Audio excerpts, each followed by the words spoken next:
Yo te digo cuando. Ya. Bueno, buenas noches. Mi nombre es Emiliano Hernández Agastegui y yo con mi equipo, el equipo número 7, vamos a continuar con lo que viene siendo la clase, con esta grabación. Y lo que nos quedamos era en la relación entre la negociación y otros métodos de solución pacífica de controversias.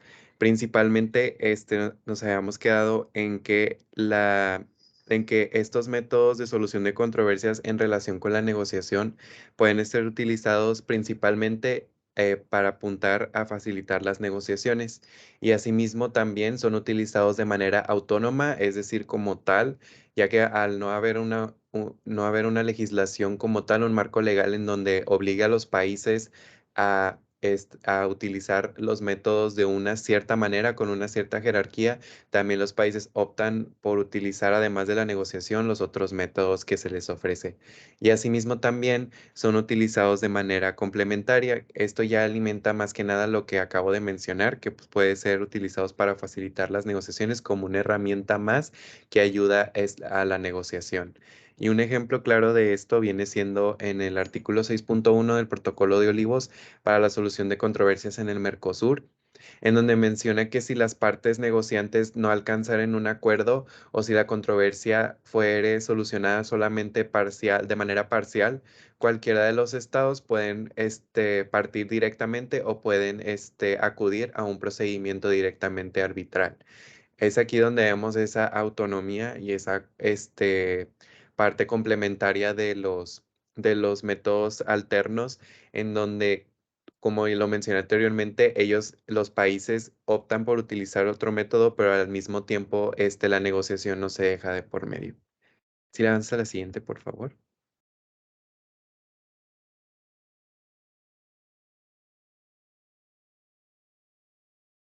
Entonces, dicho esto, podremos decir que la negociación es una herramienta de carácter eficiente y también cuando se trata de conflictos, de solución de conflictos. ¿Qué quiere decir? Que es una herramienta bastante flexible. Más adelante veremos esa característica ya más a fondo, pero principalmente se destacan que es una herramienta eficiente para la solución de conflictos, ya que en primer lugar no requiere mecanismos complejos ni costosos, sino simplemente tiempo y espacio para que las partes puedan encontrarse y solucionar los asuntos pendientes.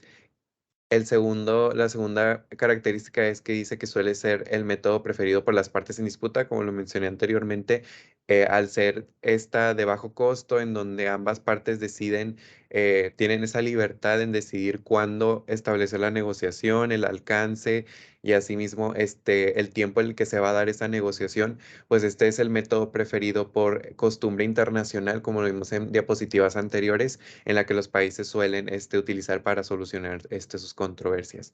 En tercera instancia, es que es el método que permite a las partes tener un mayor grado de control comparado con otros métodos judiciales. ¿Qué quiere decir? Es ahí donde como mencioné, en esa libertad, en donde no es como un arbitraje internacional en donde se establece ya un cierto procedimiento en donde los países se encuentran sometidos, que hay que seguir paso por paso, sino la negociación ya queda en sí de parte de los estados, en poder mencionar qué se va a discutir, en qué parte se va a dividir la negociación y establecer los mecanismos necesarios para llegar a una solución. Si le puedes dar la siguiente, por favor. Ahora bien, otra manera en la que la negociación se relaciona con los otros métodos es que hay supuestos o hay la existencia de unos supuestos en donde ponen a la negociación como un previo requisito antes de acudir a los métodos alternos de solución de conflictos. ¿Qué quiere decir? Que como lo usan como un requisito previo donde los estados acuden primero a esto y en dado caso de que la negociación se dificulte o no se llegase a un acuerdo, ahora sí se recurren a esos métodos alternos. Y esto viene muy claro en el artículo 41 de la Convención de Viena sobre la sucesión de estados, que donde cuando se trata de la negociación de tratados menciona que si estas, primeramente en caso de una controversia entre las partes, van a tratar de solucionarlas mediante una consulta o la negociación principalmente.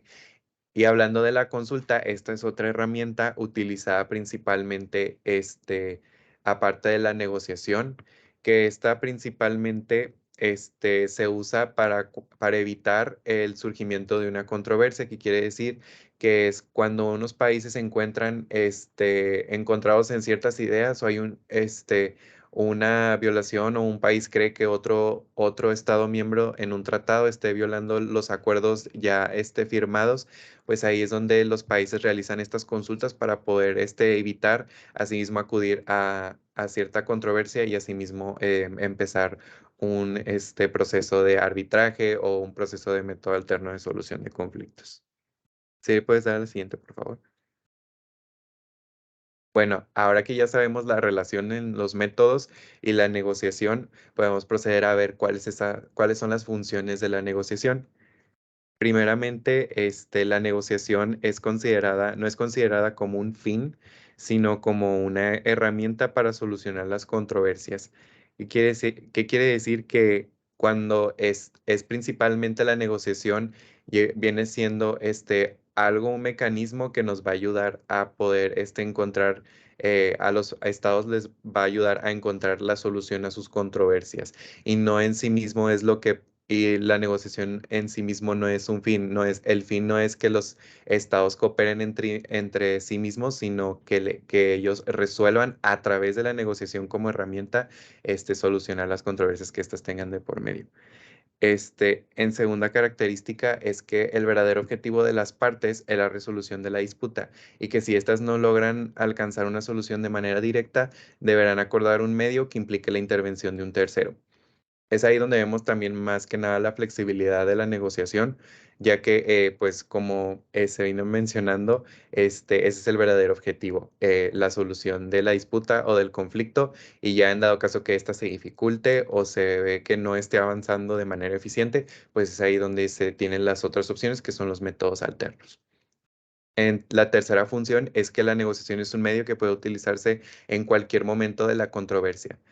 En dado caso de que la negociación, no esté fluyendo de manera, concreta o se esté dificultando, los países, a pesar de que utilicen otros métodos, alternos para solucionar, conflictos, no quiere decir que estos dejen de negociar, ya que como, hay que recordar, la negociación viene siendo una herramienta que ayuda a facilitar la negociación. Entonces, en dado caso de que los, estados ya no decidan, utilizar otro método y ahora sí se encuentren dispuestos entre estas dos o entre las partes, ya ahora sí pueden recurrir a la negociación, nuevamente para poder ya facilitar, ya proponer nuevas soluciones. Y la otra función es que la existencia de la negociación no impide que medios de justicia internacionales intervengan en una controversia para resolverla. La negociación, a pesar de que es un método muy flexible, de bajo costo y donde hay una cierta libertad que los estados persiguen, al establecer ya el alcance, el espacio y el tiempo, sigue habiendo una intervención por parte de medios de justicia, en dado caso, donde estos vean, puedan observar el comportamiento de las negociaciones y cómo éstas van avanzando. Sí, puedes dar el siguiente, por favor. Y bueno, en este caso de las funciones, podríamos decir que las negociaciones diplomáticas o la negociación en sí mismo cumple una función múltiple en cuanto a la solución de controversias internacionales, ya que a pesar de ser un medio que es utilizado de manera autónoma, también es el prólogo o el epílogo para poder, para necesario de otros procedimientos en los que intervenga un tercero. Es ahí donde se ve más con más, notoriedad la parte de la flexibilidad, en donde, mencioné que como puede ser por utilizada la negociación en sí misma de manera autónoma sin recurrir a los métodos alternos, o bien puede ser utilizada como un previo requisito, como lo vimos, como un prólogo o un epílogo, donde se puede regresar a ella en dado caso de que, mediante a la intervención de un tercero se facilite ahora sí, las partes a proponer soluciones, y ahí es donde se, facilita más la negociación. Entonces es ahí donde intervienen dos, conceptos muy importantes, que viene siendo la previsibilidad y la flexibilidad de la negociación, que es lo que le han venido contribuyendo esa popularidad. Previsibilidad viene siendo que los estados pueden ver en sí mismo o pueden saber de manera anticipada qué tipo de métodos van a ser utilizados en dado caso de que la negociación no resulte favorable. Y flexibilidad, pues lo que mencioné anteriormente, que puede ser utilizada de varias maneras, de que la negociación se adapta de manera múltiple, de manera autónoma, como un previo requisito, como un epílogo para poder llevar a otros métodos para poder facilitar el objetivo principal de la negociación, que es la solución de conflictos. ¿Si le puedes dar la siguiente, por favor? Y bueno, a pesar de que la negociación es un método muy flexible y que no hay una ausencia y que hay una ausencia, perdón, de legislación, no quiere decir que el derecho internacional no se tome en cuenta o que el comportamiento, de los estados no esté tomada de por medio. En realidad, el derecho internacional, viene siendo un factor muy importante en cuanto a cómo los estados se comportan al momento de negociar. Entonces, principalmente viendo esto, se ve en la Declaración de Principios y la Declaración de Manila, en donde mencionan estas características en cómo los estados deben de tomar estos principios o normas al momento de negociar, por ejemplo, o deben de respetar. El primero es que es la igualdad soberana entre todos los estados. El segundo es la no intervención en los asuntos que son de la jurisdicción interna de los estados. El tercero es la obligación de cumplir de buena fe las obligaciones. El cuarto es la obligación de abstenerse de recurrir a la amenaza o al uso de la fuerza. Y el quinto es que es el deber de cooperar entre sí y no poner en peligro ni la paz, ni la seguridad internacional, ni la justicia. Aquí volvemos a la Carta de las Naciones Unidas en el artículo 33, en donde eso se menciona, en donde los países, en dado caso que se suscite una controversia entre estos dos o las partes, deben de recurrir a cooperar de manera pacífica, donde no se intervienen en asuntos internos de otros y en donde no debe de haber un uso de la fuerza. Es ahí donde se ven esos principios de derecho internacional que rigen esa conducta de los estados al momento de negociar. ¿Sí puedes dar la siguiente, por favor? Y bueno, ya viendo todo esto, en donde hay flexibilidad en la negociación, hay una ausencia de legislación, pero al mismo tiempo no se deben de respetar principios de derecho internacional. Entonces ahí es donde nos cuestionamos si hay una obligación de por medio por los estados de negociar. Y cabe aclarar que por sí sola los estados no están obligados a negociar entre sí, ya que no hay a esa carencia de legislación internacional de un gobierno mundial que los obligue. Entonces, esta se podría decir que tiene un carácter voluntario, sin embargo, también obligatorio.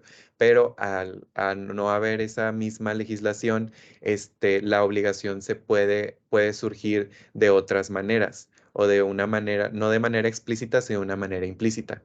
Por ejemplo, el primer aspecto es a través de un acuerdo bilateral o de un acuerdo multilateral.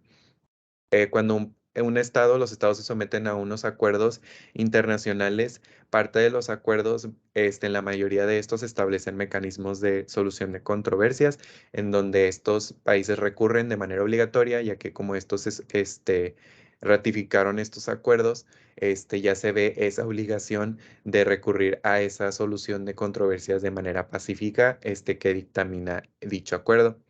El segundo viene siendo de la naturaleza de la controversia o a los afines de determinar los derechos de las partes.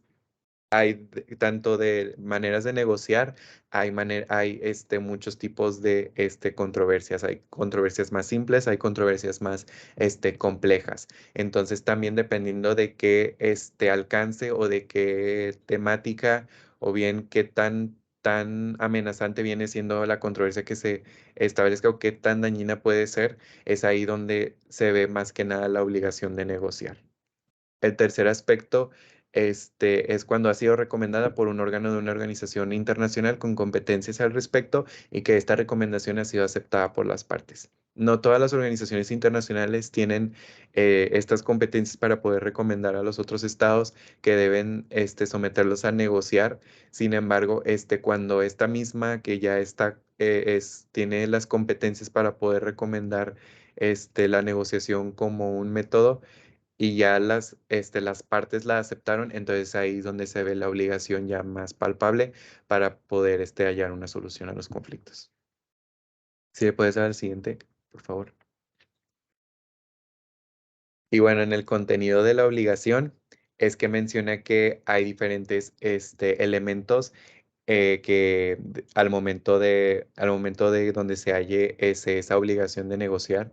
El primero viene siendo que hay una aplicación especial del principio de solución pacífica de controversias, en donde se ya, como mencioné anteriormente, establecen los principios de cooperación, de no, el uso de la fuerza, de cooperación pacífica, etcétera.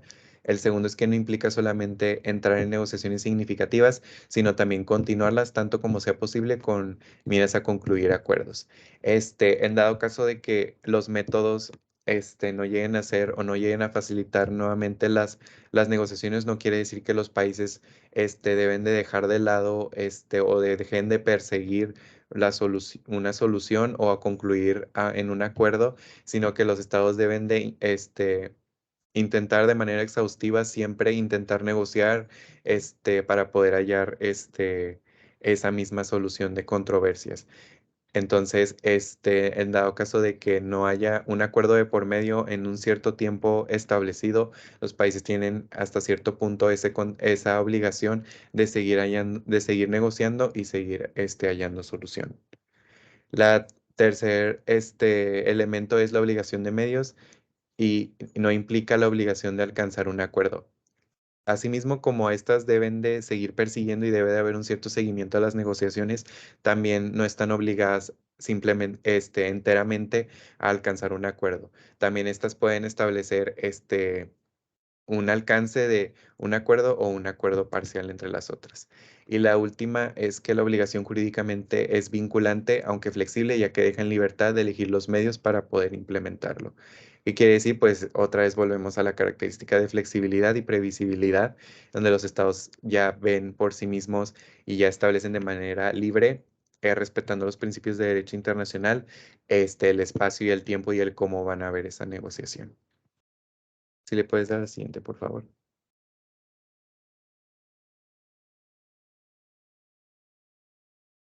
Y bueno, por último viene siendo la forma de la negociación y menciona que no existe una regulación específica de derecho internacional que establezca el modo en que debe llevarse a cabo la negociación. Sin embargo, las negociaciones pueden ser llevadas a cabo por misiones especiales o por lo que se denomina como las autoridades competentes. Aquí vamos a hablar de cómo se llevan a cabo las negociaciones a través de qué autoridades con las competencias específicas pueden llevar a cabo la negociación. Y eso depende de dos factores. El primero viene siendo el grado de tecnicismo y complejidad y especificidad que ha adquirido la negociación. En dado caso de que viene siendo una negociación muy compleja, se acude a otros medios o a otras autoridades, como lo viene siendo un jefe de Estado o a una cumbre, en dado caso de que las negociaciones se dificulten. Y el otro aspecto es que si las negociaciones a través de los canales habituales no alcancen el resultado buscado, generalmente se pasa a otro nivel de gobierno y en última instancia en cumbres o en ministros de Relaciones Exteriores. Hay diferentes niveles en el cual se establecen la negociación.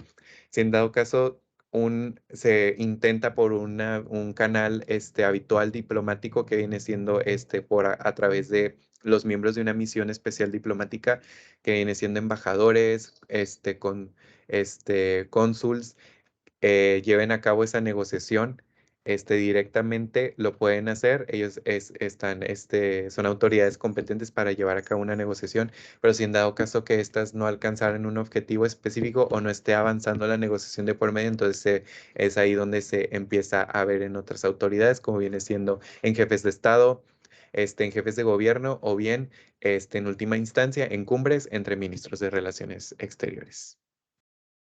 Si le puedes dar la siguiente, por favor.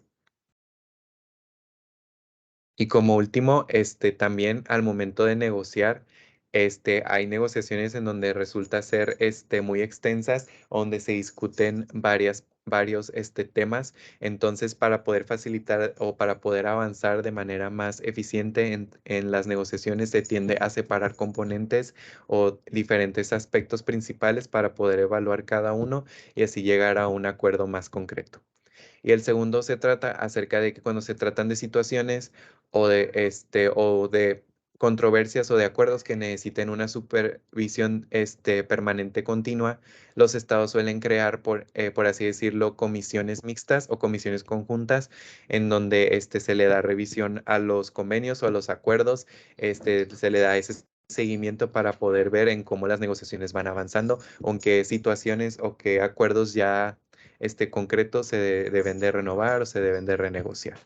Y por último, es que el proceso y la duración de las negociaciones suelen ser muy diferentes dependiendo de las partes, temática y otros factores. Como lo mencioné anteriormente, hay de controversias a controversias, hay controversias más complejas y asimismo hay controversias más flexibles y un poco con menos componentes sustanciales. Entonces, el tiempo suele ser muy variado, no hay un tiempo muy específico en donde los estados o actores sujetos de derecho internacional tengan en promedio para poder llegar a un acuerdo. Si le puedes dar al siguiente, por favor. Y eso sería todo de mi parte.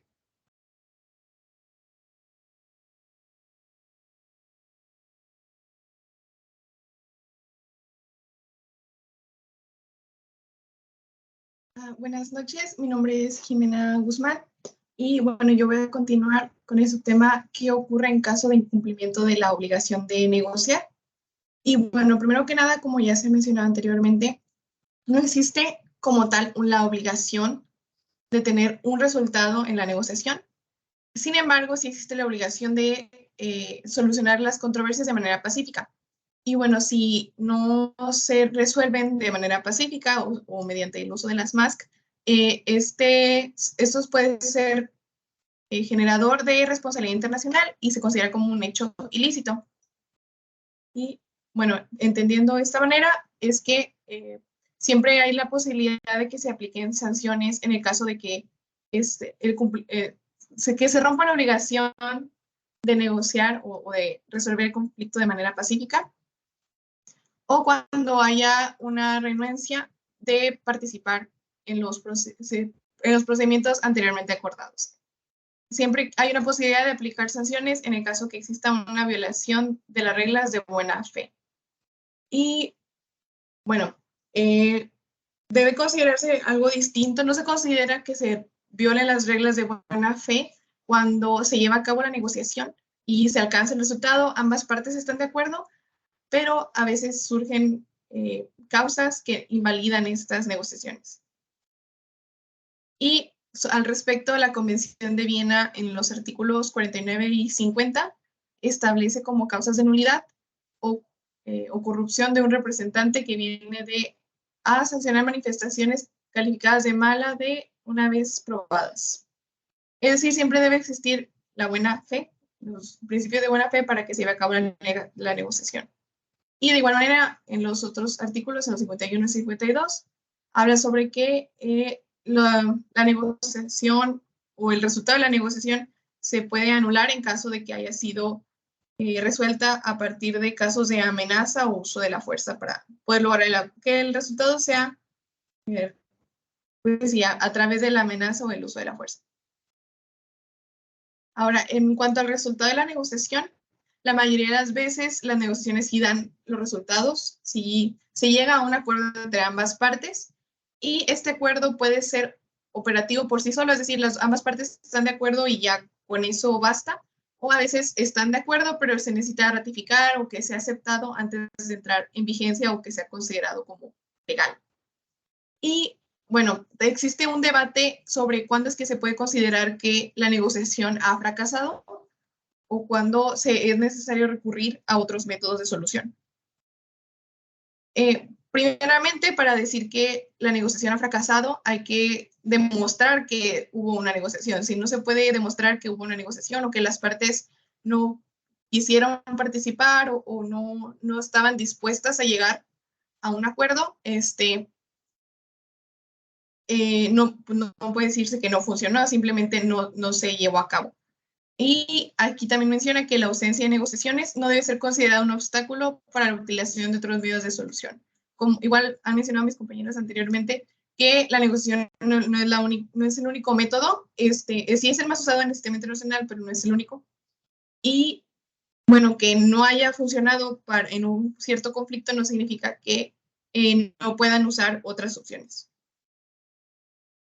Y bueno, como les mencionaba, una situación complicada surge cuando las negociaciones se llevan a cabo, pero simplemente no se alcanza una resolución y siempre va a haber un diferente pensamiento entre las partes involucradas. Habrá una parte que quiere evitar el ir a un tribunal, entonces siempre va a insistir en seguir con la negociación o continuar con las pláticas para llegar a un acuerdo, pero siempre el oponente va a intentar persuadir al tribunal de que, ¿sabes qué? Esto no está funcionando, no estamos llegando a ningún acuerdo entre nosotros dos, entonces es necesario que intervengas.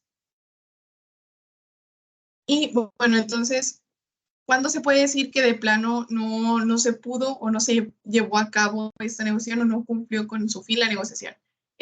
Para esto se establecen plazos para la negociación y es utilizado para evitar una contradicción entre los puntos de vista sobre si la negociación ha tenido lugar o si debería proseguir. Muchas veces en varias legislaciones o en varios acuerdos menciona que debe haber un plazo razonable para llevar a cabo esta negociación, pero cuando se habla de un plazo razonable puede llegar a duda de, bueno, ¿qué es lo que se considera un plazo razonable? Entonces, lo más apropiado es establecer fechas claras, plazos claros. Por ejemplo, el entendimiento en el entendimiento para la solución de diferencias de la OMC viene en el artículo 7 de que si las consultas no permiten resolver la diferencia en un plazo de 60 días, la parte reclamante podrá pedir que se establezca un grupo especial. Entonces, para que ambas partes sepan y estén bajo la misma línea del pensamiento, por así decirlo, es necesario que existan plazos establecidos para llevar a cabo la negociación, probar que se llevó a cabo y que se puedan hacer los intentos para llegar a un acuerdo. Ahora, sobre las externalidades de la negociación. Cuando se habla de las externalidades de la negociación, se habla de todos aquellos factores que pueden afectar la negociación que no son enteramente parte o no, que no forman parte del mecanismo por sí mismo. Por ejemplo, las asimetrías entre las partes. Cuando hay asimetría entre los estados involucrados, pues va a variar la manera en que quieren que se resuelva el conflicto o en la manera en que se lleva a cabo el acuerdo. Por ejemplo, aquellos estados con menor poder van a buscar un mecanismo de solución obligatorio y estricto como el ir a la corte o llevar a cabo un arbitraje, es decir, para no tener que porque los estados más fuertes pueden ejercer cierta fuerza o poder sobre el estado con menor poder para llegar a cabo a sus objetivos. Para lograr sus objetivos. Es entonces que los estados más fuertes van a tratar de evitar un mecanismo rápido y automático de solución de diferencias. Y bueno, debe quedar claro que no todas las disputas internacionales tienen una naturaleza similar, ya que cada régimen es diferente, las externalidades varían, entonces es necesario que los mecanismos sean adecuados a la situación o al contexto en el que está llevando a cabo el conflicto. Y bueno, para esto se menciona que el contexto debe ser debidamente analizado. Se debe entender la situación de las partes involucradas, las externalidades en sí, para saber cuál es el camino correcto o el más conveniente a seguir para la resolución. Ahora, cuando en las disputas internacionales se puede decir que existe una triple dimensión, la social, la material y la temporal. En cuanto a la social, refiere a quiénes son los involucrados, quiénes son los protagonistas. En lo material, habla sobre, bueno, cuál es el objeto, por qué se origina el conflicto. Y el temporal habla sobre cuándo se produce, cuánto dura y cuándo es resuelta. Todos estos elementos son considerados como parte de las externalidades, ya que afectan si pueden afectar si se lleva a cabo y cómo se lleva a cabo la negociación y si se logra lograr un acuerdo. Para esto, tomando en cuenta las externalidades, es que dependiendo de la materia del conflicto, es la manera en que se va a llevar a cabo la negociación. Por ejemplo, si la materia en sí no es una cuestión tan importante o relevante política o económicamente, probablemente las partes vayan a resolverlo más rápido. Pero si se trata de un tema en donde ambos estados tienen intereses en común o que exista interdependencia entre ambos estados, va a ser más complicado el encontrar este punto medio de solución. Y bueno, menciona el autor que un mecanismo de solución de controversias obligatorio, neutral y con intervención de un tercero como el único medio efectivo, económico y no destructivo de resolver las disputas.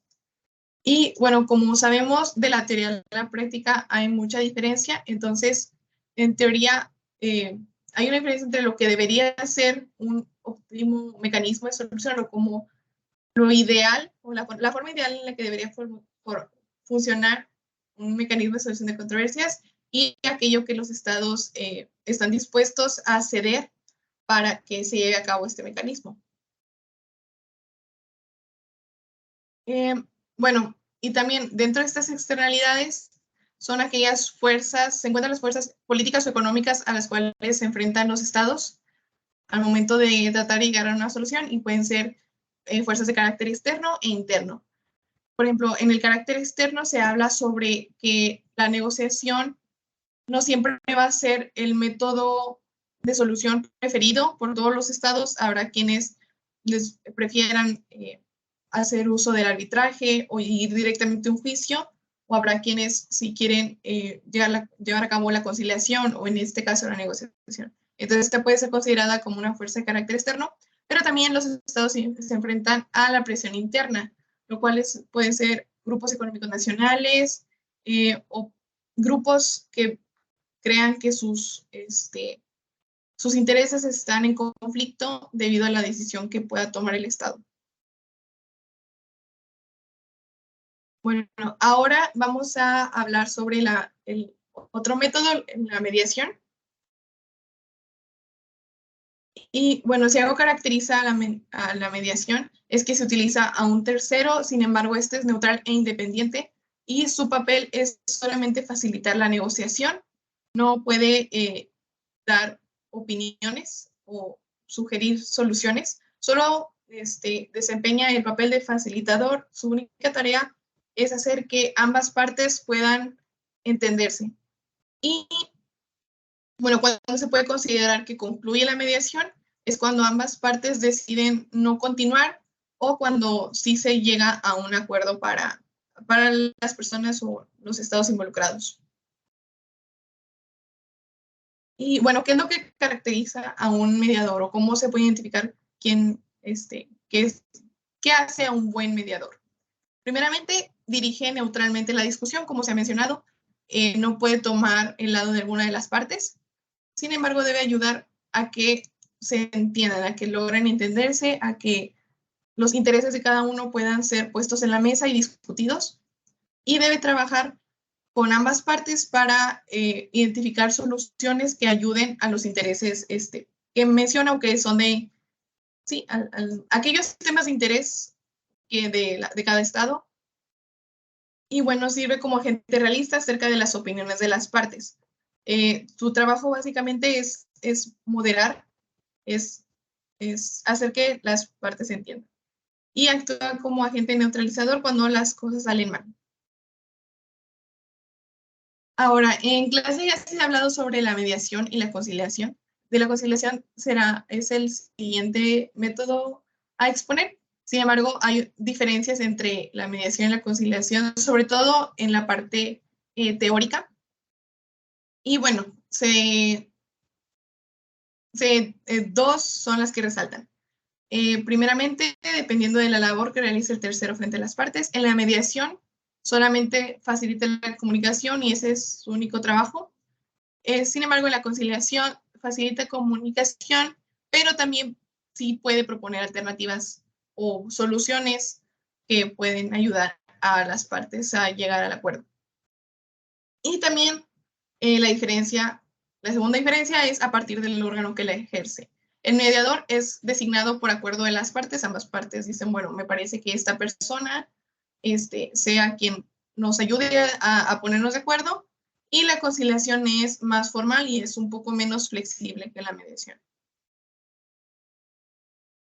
Ahora, si recordamos las intangibles de las MASC, la mediación se caracteriza por ser flexible y no vinculante, estructurado, voluntario, privado, alterno al procedimiento judicial y donde se facilita la negociación entre las partes mediante un tercero. Y algo importante que menciona es que se margina cualquier esbozo jurisdiccional, es decir, se trata, es punto y aparte totalmente de ir con un árbitro o con un juez. Y bueno, en lo internacional se habla mucho sobre las Alternative Dispute Resolution y es el nombre que les ponen a las alternativas para la solución de conflictos, para la resolución de disputas, y son los procedimientos que procuran la solución en el comercio internacional. Y se trata de solucionar los conflictos que se den entre los estados de manera autocompositiva o bien heterocompositivos, es decir, que solamente lo resuelvan entre ambas partes o con la ayuda de un tercero. Y bueno, hablas que los Alternative Dispute Resolution son una gama de procedimientos que sirven como alternativa al litigio o al arbitraje. Y bueno, dentro de esto se incluye la mediación, la conciliación, la negociación, y algo importante a mencionar es que la resolución o el acuerdo entre estas partes mediante un Alternative Dispute Resolution no es ejecutable, por lo que se debe asegurar su ejecución después de que se llegue al acuerdo. Bien, ahora vamos a seguir con la conciliación. Bueno, si nos regresamos a su origen etimológico, conciliare significa ajustar los ánimos de quienes están opuestos entre sí y básicamente, como ya se ha mencionado anteriormente, es muy similar a la mediación y es un acuerdo celebrado entre quienes se encuentran ante una controversia y buscan solucionarla de manera autocompositiva. Y bueno, para no repetir tanto, el conciliador tiene como misión proponer alternativas, cumple su papel de asegurar que ambas partes se entiendan, que puedan entender mutuamente sus intereses, pero también puede dar sugerencias sobre cómo alcanzar este acuerdo. Y algo importante mencionar es que constituye una figura del derecho sustantivo y adjetivo para encontrar la solución de los conflictos. En derecho sustantivo refiere a los códigos civil, penal, mercantil, y el adjetivo al derecho procesal penal, procesal civil y procesal administrativo. Ahora, pasando al arbitraje. Obviamente, ¿qué es el arbitraje? Es una forma evolucionada e institucional de solución conflictiva que implica la intervención de un tercero ajeno. Y bueno, ¿cuál es la diferencia entre los dos métodos que acabamos de mencionar y el arbitraje? Pues bien, es que ambas partes o las partes en conflicto ponen sus diferencias a la decisión de un órgano o persona, lo que sería como un procedimiento judicial. Sin embargo, la diferencia es que ambas partes deciden quién va a ser el árbitro o la persona encargada de dar la solución por ellos. Y bueno, se puede entender como un contrato porque igual que las soluciones anteriores, los métodos de solución anteriores, ambas partes tienen que estar de acuerdo, deben ir de manera voluntaria a someter las diferencias a la decisión del árbitro. No, nadie puede, un estado no puede obligar a otro a ir con un árbitro.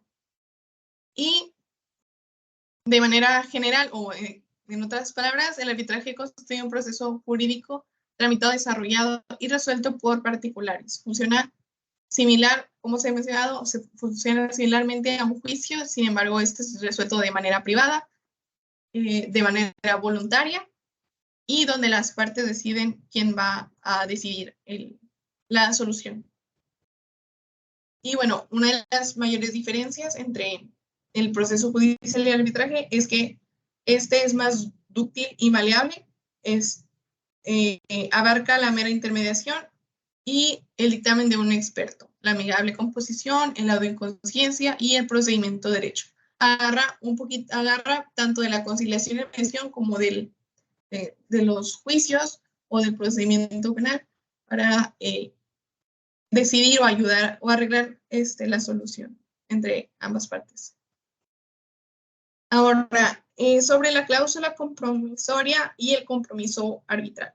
Como se ha mencionado, el arbitraje solamente se puede hacer de manera voluntaria y el compromiso arbitral es básicamente un contrato en el que ambas partes establecen quién va a ser que decida sobre el conflicto y en conflicto o en caso de conflicto, es decir, este compromiso se puede hacer anterior al conflicto o en el momento en el que surge para solucionarlo. Y menciona que puede hacerse con posterioridad al acto o contrato por el que las mismas se vinculan jurídicamente. Y el litigio está previsto en el contrato relativo a la designación de quien fungirá como árbitro, así como al procedimiento al que de manera voluntaria se encuentran sometidas las mismas. Es decir, el arbitraje solamente es una manera de solucionar el conflicto de múltiples que hay, y es bajo esta cláusula compromisoria en la que las partes involucradas deciden cómo se va a llevar a cabo o cómo se va a decidir la solución del conflicto. ¿Quién y cómo? Y bueno, hasta aquí es mi parte. Lo dejo con mi compañera Paulina. Buenas noches, mi nombre es Paulina Ortiz y les voy a platicar un poco sobre los métodos para la solución arbitral. Para esto debemos de tener en cuenta que los procedimientos arbitrales pueden tener dos sentidos, el cual primero es el estricto derecho, en donde el árbitro debe resolver este conflicto estando alineado totalmente, al derecho, a sus reglas, a todo lo que ya está escrito anteriormente, y también el procedimiento de equidad o de amigable composición. Como ya lo venimos mencionando anteriormente en la presentación, debe ser emitido a conciencia, a verdad sabida y de buena fe. Lo que es una característica entre estos dos es que nunca se busca dañar a una parte o dañar a las dos partes, y dentro de esto siempre se debe respetar las formalidades esenciales para construir los mínimos derechos de salvaguarda procedimental, de igualdad y de idéntica oportunidad procesal, porque hemos visto a lo largo de las clases que ningún actor, ningún participante es más importante que otro, entonces todos están en la misma oportunidad y todos tienen la misma igualdad. Siguiente, por favor. En la búsqueda de la solución de estas diferencias que surgen dentro del comercio internacional, se le da una prioridad a las MASC, que son como la negociación, la consulta, la mediación y la conciliación, porque como hemos platicado antes, siempre se va a dar la prioridad a una MASC antes que llegar a un juicio, antes que llegar a algo tipo arbitral. Entonces, cuando todas estas cosas no funcionan y siguen sin tener una solución, se le da pie ya a un procedimiento de tipo arbitral, y si esto no se da, pues ya a un juicio. Siguiente, por favor. Y dentro del comercio internacional, el arbitraje es el único dispositivo que es aceptado para los actores interesados, y en estos negocios a escala internacional se puede aplicar ante todo la terminología y las costumbres establecidas por comerciantes con los que tratan la materia, las condiciones y sus formas de transacciones. Algo que debemos tomar en cuenta es las costumbres, porque cada actor tiene costumbres diferentes, entonces el poderse resguardar dentro de sus costumbres y sus acciones lleva a que el arbitraje en el comercio exterior es considerado la solución por excelencia y es la manera en la que a lo largo del tiempo se han hecho tratados, se han hecho convenios, dándole lugar al arbitraje como una de las mejores maneras de solucionar un conflicto dentro del comercio internacional. Siguiente. El autor Elías Azar comenta que al no tener algún tribunal internacional que nos pueda brindar esta posibilidad de someter a la propia jurisdicción del tribunal algunos conflictos que salen dentro del mercado, se han optado por años la utilización del sistema arbitral, antes mencionado, para dimitir los litigios. Al igual que una gran porción de las partes mencionan desconfianza, someterse a un tribunal estatal de un país al que pertenece alguna. Como habíamos comentado antes, todo debe estar en una arena de igualdad. Ningún país debe tener alguna ventaja. Por ejemplo, como comenta aquí, a un tribunal estatal, pues el otro actor no se va a sentir cómodo entrando a un lugar en donde sabe que está en desventaja, porque no es un terreno neutro.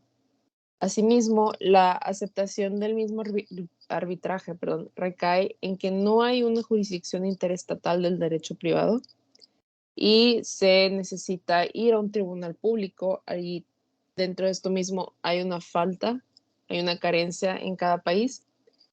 Entonces, por no tener alguna organización, por no tener algún tribunal que esté por encima de las leyes y las costumbres y que busque la igualdad entre todos los países, no existe. Entonces hay un problema al tratar de buscar arbitraje igual en el comercio internacional. Siguiente.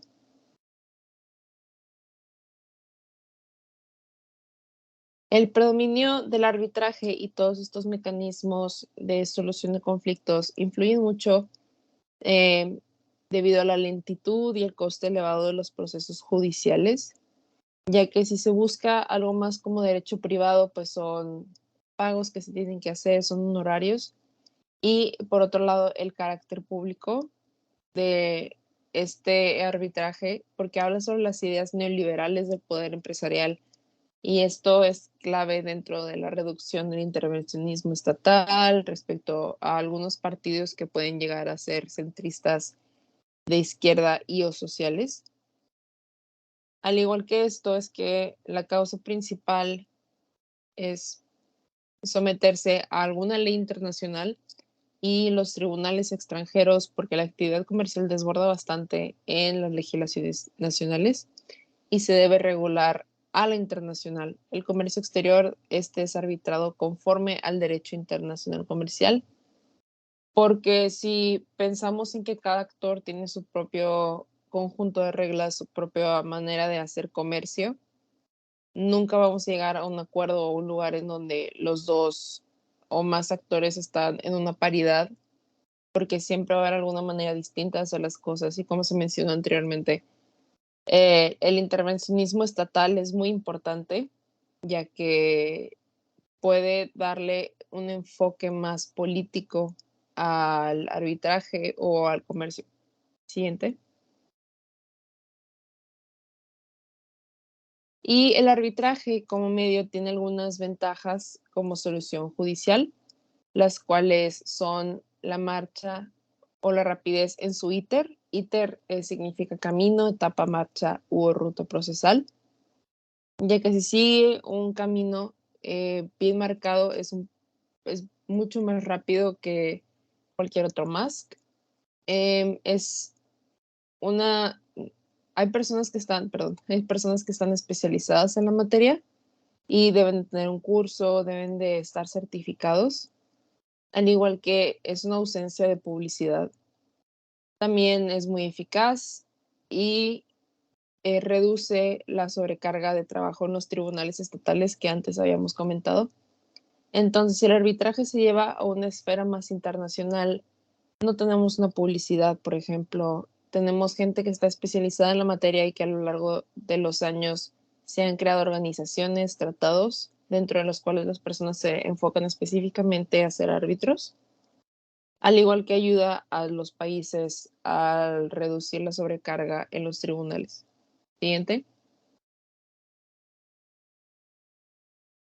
Otro autor, Bravo Peralta, presenta aún más ventajas, las cuales se pueden comentar como que puede ser iniciado muy rápido, ya que el proceso es relativamente corto y la decisión de tomarlo no es muy rápida.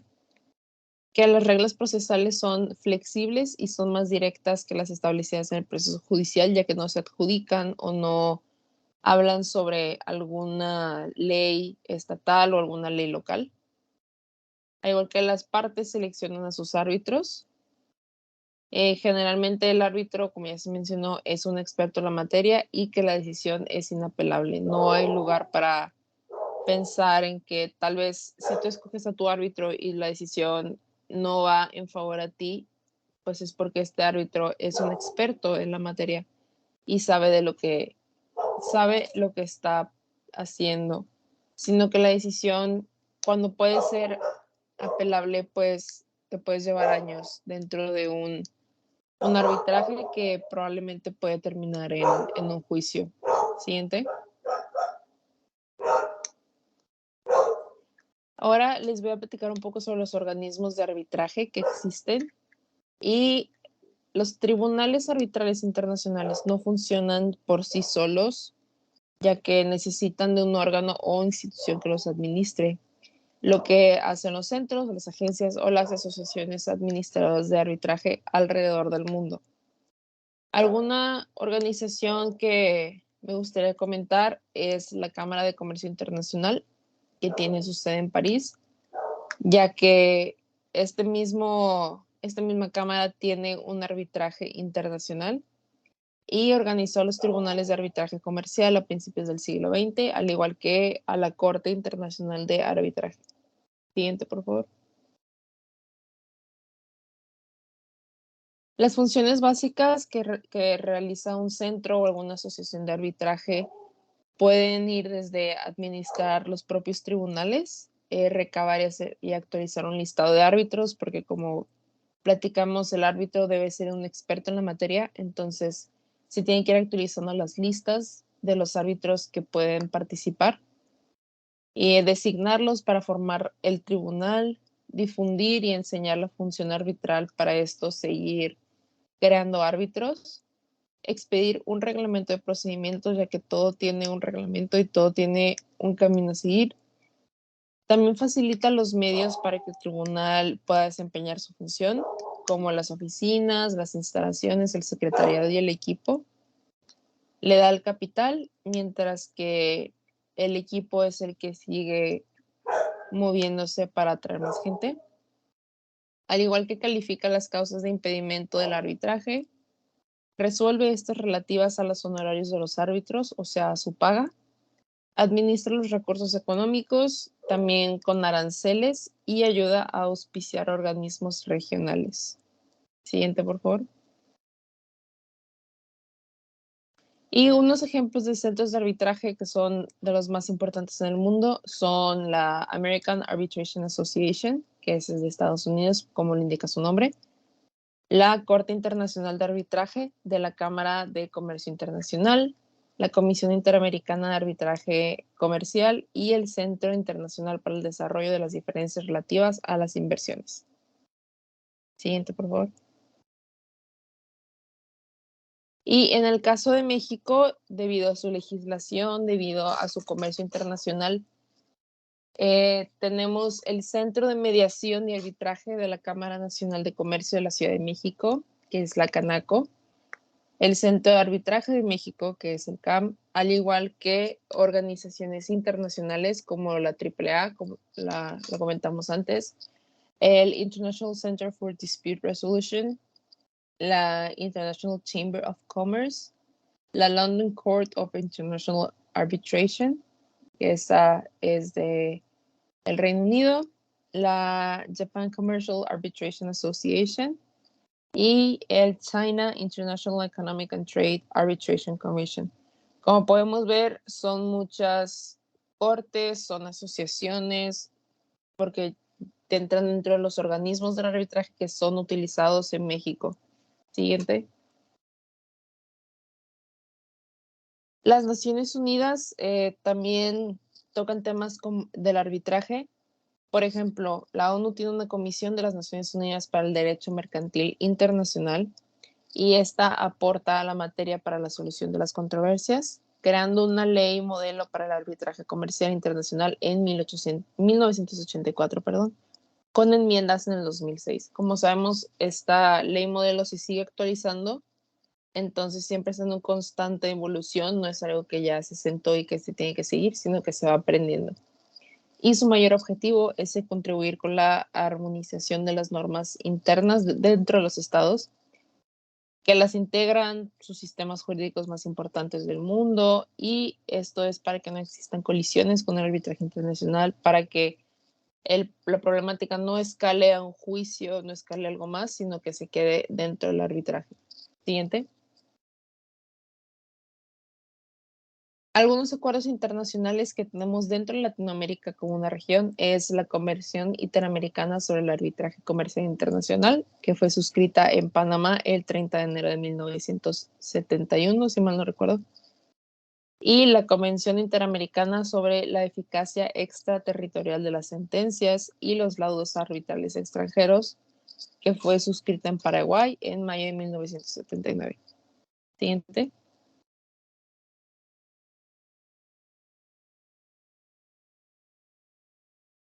Bueno, otro tema que vamos a tocar aquí es la solución de disputas, el cómo se puede arreglar una problemática. Siguiente.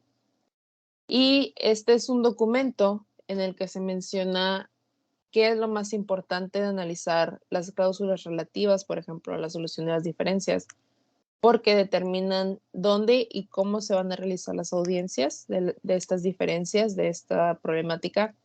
Y es muy importante la manera en que se garantiza cómo las disposiciones sean adecuadas y sean aplicables dentro de la jurisdicción pertinente, como vemos en un ámbito más internacional, no tanto un local o un regional. Y hay unas preguntas clave que se deben contemplar al momento de redactar o de evaluar una cláusula relativa a esta solución de diferencias, las cuales son las siguientes. Siguiente, ahí está, gracias. La primera es si se especifica algún tipo de jurisdicción para la solución de diferencias, porque primero, no se debe confundir cláusulas sobre legislación aplicable con las cláusulas sobre alguna jurisdicción, porque esto difiere del país en el que se realizan las audiencias.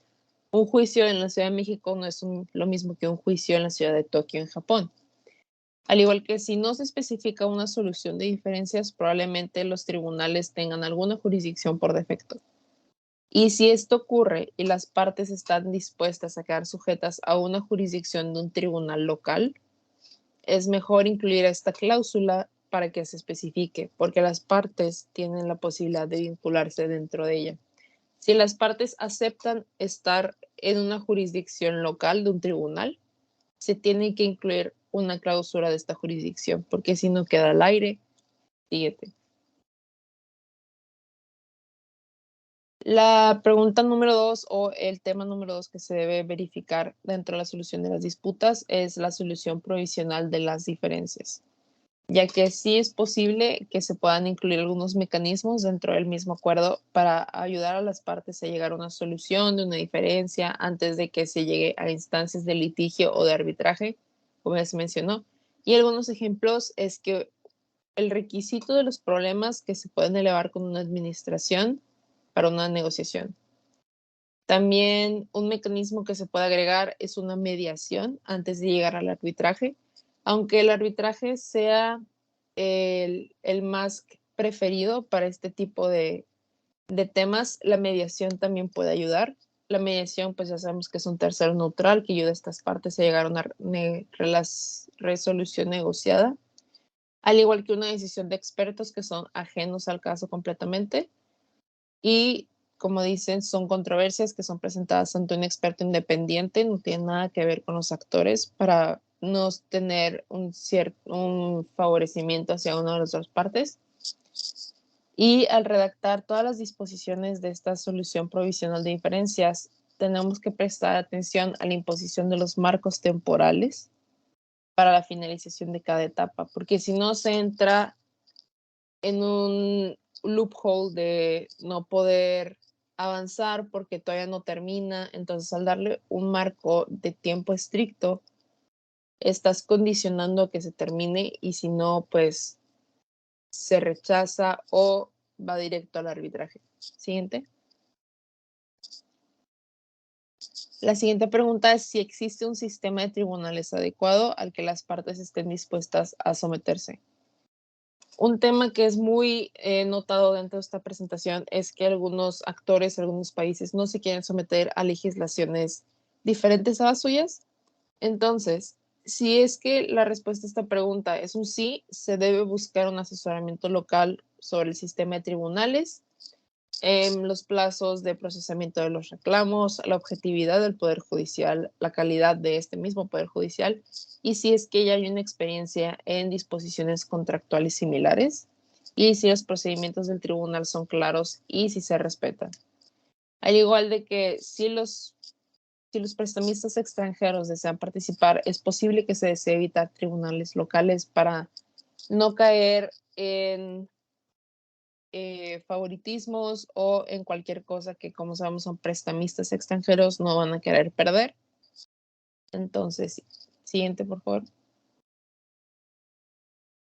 La cuarta pregunta o el tema es si las partes están dispuestas a someterse a tribunales en una jurisdicción específica en la que ellos queden. Y esto, primero que nada, debe estar especificado dentro del contrato. Todo debe estar especificado y todo debe de quedar escrito. Y a fin de evitar o limitar, perdón, o evitar la posibilidad de esto, esta misma cláusula de la jurisdicción se puede redactar del siguiente ejemplo. Las partes se someten irrevocablemente a la jurisdicción de los tribunales en relación con los fallos correspondientes a las diferencias que surjan en el contexto de este contrato. Debemos de tomar en cuenta que esto es al momento de hacer un contrato para la solución de disputas. Entonces, al denominarlo cláusula sobre jurisdicción exclusiva, es de las mejores maneras de evitar que se realicen audiencias por las diferencias en otras jurisdicciones o que se toque el tema de en una jurisdicción sí y esta no. Al igual que la legislación en torno a las cláusulas sobre esta jurisdicción no exclusiva es muy compleja y es preciso buscar un buen asesoramiento jurídico local. Siguiente.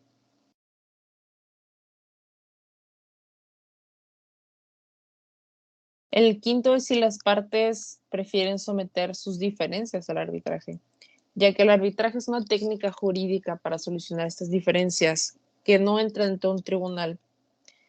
Las partes de una gran diferencia derivan al tema de una o más personas cuya decisión se acepta como vinculante y algunos factores para considerar si el arbitraje es adecuado o desean agarrar algún otro más o simplemente se quieren ir a un litigio. Es el carácter arbitrable de los problemas, ya que algunos problemas por ley no pueden ser sometidos a un arbitraje. La ejecución de los fallos, ya que el arbitraje es solamente un mecanismo contractual, pero la gran mayoría de los países tienen sus propias leyes dentro del arbitraje a las cuales se deben de seguir. Y es posible que la parte local prefiera someterse a un arbitraje local, a lo que ya conoce y lo que es su jurisdicción. Y por último, que la inmunidad soberana a este arbitraje se cancela automáticamente si se opta. Por eso es preciso constatar con abogados locales que conozcan sobre el tema. Siguiente. Y si las partes optan por el arbitraje y aceptan ser parte, deben contemplar y declarar dentro de estos acuerdos de un contrato de solución de disputas si se incluye un procedimiento provisional formal, si algunas diferencias o todas las diferencias que se presentan deben estar presentadas a un experto independiente y hasta qué punto esa decisión es vinculante, hasta qué punto su punto de vista no vincula de ninguno de otros lados. Si lo adecuado es un arbitraje que se puede caer en lo local, o puede irse a lo internacional, pensando en la escala del conflicto. Debemos de pensar en internacional. Se puede local, pero esto es más internacional. Y si se opta por el internacional, ver si lo adecuado es un arbitraje institucional o un ad hoc o algo parecido. También se debe tomar en cuenta el lugar formal o la sede del arbitraje, ya que como comentamos puede ser un aspecto en disputa el lugar en donde se va a celebrar este arbitraje. La cantidad de árbitros que se recomiendan, ya que debe ser una cifra impar para evitar algún empate. Se prevé que sean, por ejemplo, 9 en vez de 10. Y el tipo de los árbitros, si es que se necesita algún árbitro que conozca sobre un tema en específico o que tenga calificaciones específicas. Siguiente. Dentro de esta misma es la manera en cómo se van a designar los árbitros o si es un arbitraje parecido a la autoridad de la designación, ya que se debe constatar sus currículums, sus áreas de expertise y demás. Las características de estos árbitros, si es que conocen nuevamente sobre un tema o desean entender algo más. También el idioma del arbitraje es algo muy importante. Normalmente, si mal no recuerdo, se celebran en inglés. Pero si es que los dos actores, por ejemplo, no hablan el inglés o su lengua materna no es el inglés, puede ser cualquier otro idioma. El alcance del acuerdo de este arbitraje, el que deben especificar la legislación bajo la que se rige, porque como ya vimos, si no, entra en un bucle de no saber en dónde regir el arbitraje y no saber las reglas. Al igual, si se puede buscar un asesoramiento para aceptar un fallo extranjero en un país en el que una parte está tratando de aplicar este tipo de fallo. También se debe contemplar la unión o la consolidación de las diferencias en casos de situaciones con muchas partes o con muchos contratos para seguir solamente un camino y no irse por las ramas, al igual que contemplar una renuncia a la inmunidad soberana. Siguiente.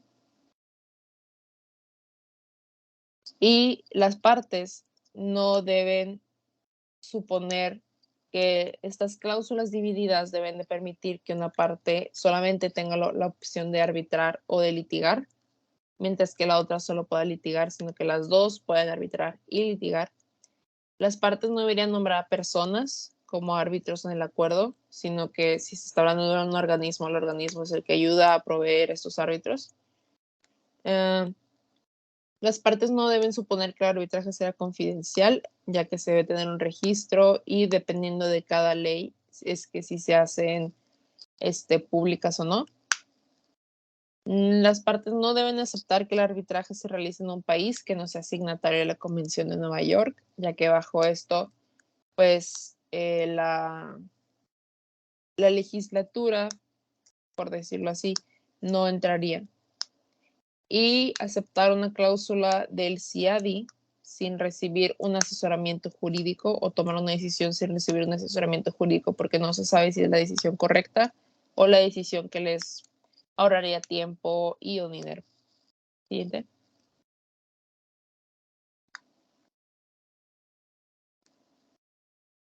Y eso sería todo por nuestra parte. Muchas gracias y esperamos tengan buena noche.